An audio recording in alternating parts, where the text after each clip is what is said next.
ኪዳነ ምሕረት እናቴ ኃጢአተኛ ብለን የምናስባቸው ውስጥ በጣም ልበ ንጹሐን ነው። በሚናቁት ውስጥ ነው።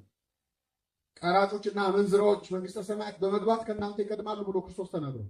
የሚቀድሙን አሉ።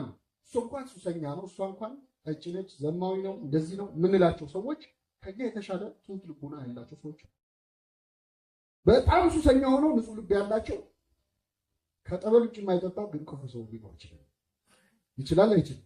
ደግሞ ጠበል አጠጣላል ወይም ሱስ ጥሩ ነው አይደለም። ግን እግዚአብሔር ጉዳዩ ከምን በላይ ከምን ጋር ከልቡናም ጋር ጭምር ስለሆነ እኛ በጣም ይሄ ሰውዬ አይፈትክም ብለው እግዚአብሔር በጣም በላይ ሰባውን እኮ ስታዩ ታሪኩ እኮ ወደ እግዚአብሔር መንግስት የሚያስገባ ነገር የለም። ግን የልቡን ስቃይ አይቶለታል እግዚአብሔር፣ ጭንቀቱን አይቶለታል። እዛ መሀል የልቡን ሰው አያውቅም።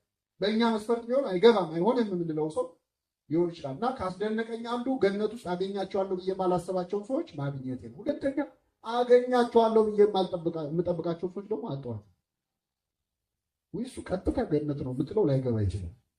እንደዚህ ቆመን የምናወራው ምናምን ፊት ለፊት የሚታየው ሰው ይሄ ልጅ ቀጥታ ይላል ሰው አንዳንድ ላይሆን ይችላል።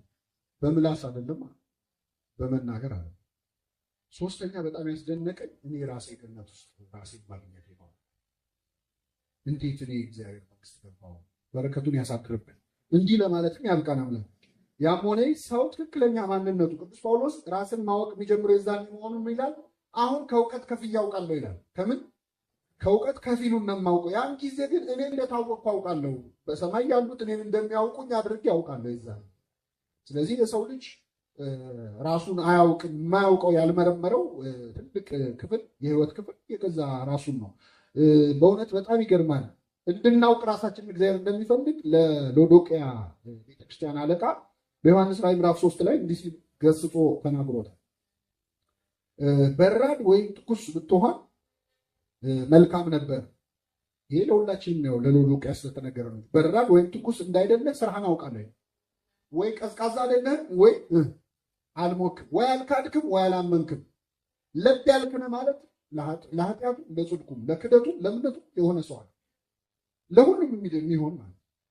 ስለዚህ በራድ ወይም ትኩስ ስላልሆንክ ለብ ስላልክ ከአፌ ልተፋ ነው። አሁን እግዚአብሔር እኮ አስጨንቀነዋል። አፉ ላይ ይዞ አይተፋን ነገር ፈጥሮናል፣ አይውጠን ነገር ለባለበት እና ተጨንቋል። ሀብታም ነኝና ባለጠጋ ሆኛለሁ አንድስ እንኳ አያስፈልገኝም የምትል ስለሆንክ፣ ባለጠጋ ነኝ ስለምትል፣ አዋቂ ነኝ ስለ ባለጠግነት ገንዘብ ብቻ ነው። አዋቂ ነኝ፣ የተሻልኩ ነኝ፣ አውቃለሁ፣ ምን ቀረኝ የምትል ስለሆንክ፣ አንዳች አያስፈልገኝም የምትል ስለሆንክ፣ ጎስቋላና ምስኪን ድሃም እውርም የተራቆትክ መሆንን ስለማታውቅ ባለጠጋ እንድትሆን በእሳት የነጠረውን ወርቅ ተጎናጽፈህ የራቁትነትህ ሀፍረት እንዳይገለጥ ነጭ ልብስም እንድታይ ነጭ ልብስን እንድታይ አይኖችን የምትኳለውን ኩል ከኔ ትገዛ ዘንድ እመክርሃለሁ። ይህ ቃል እግዚአብሔር ነው፣ ሌላ ኩል የለም። ራሳችንን ለማየት እግዚአብሔር በቸርነቱ ይርዳል። ስለዚህ የሰው ልጅ የማያውቀው ትልቅ ክፍል ራሱን መሆኑን በጣም በጣም መረዳት አለብን። ራሳችንም አናውቅም፣ ምን እንደምናደርግም አናውቅም።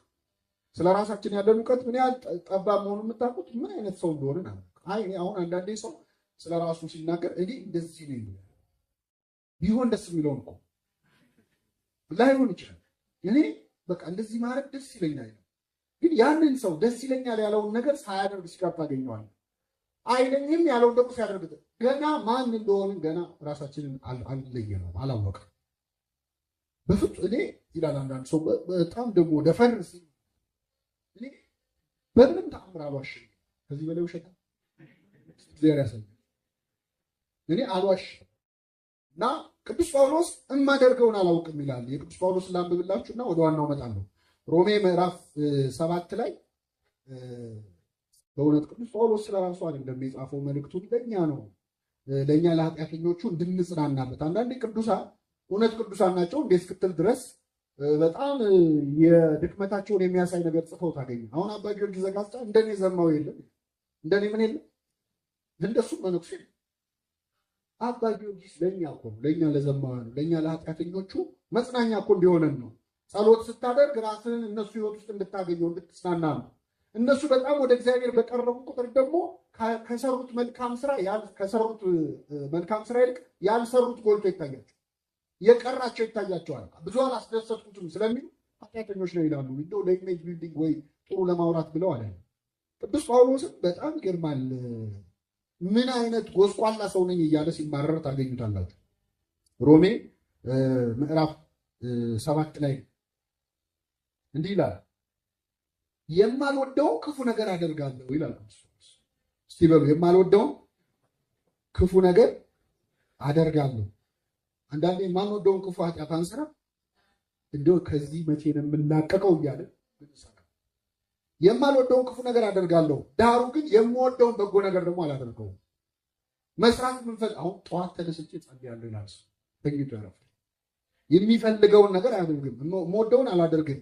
የማልወደውን የማደርግ ከሆንኩ ያን የማደርገው እኔ አይደለሁም በእኔ የሚኖር ኃጢአት ነው እንጂ ይልና እኔ ምንኛ ጎስቋላ ሰው ነኝ፣ ለዚህ ሞት ከተሰጠ ሰውነት ማን ያድነኛል ይላል። ሁላችንን ያድነን።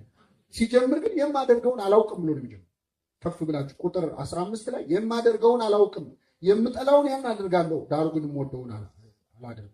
ስለዚህ እንግዲህ በአጠቃላይ ባጭሩ የመጀመሪያው ነጥባችን ስለ ራሳችን ያለን እውቀት በጣም ትንሽ ነው። እንዴት ነው አንድ ክርስቲያን ከእግዚአብሔር ጋር ለመገናኘት የመጀመሪያው በተግባራዊ ክርስትና ሕይወት ውስጥ ራስን ማወቅ በጣም አስፈላጊ።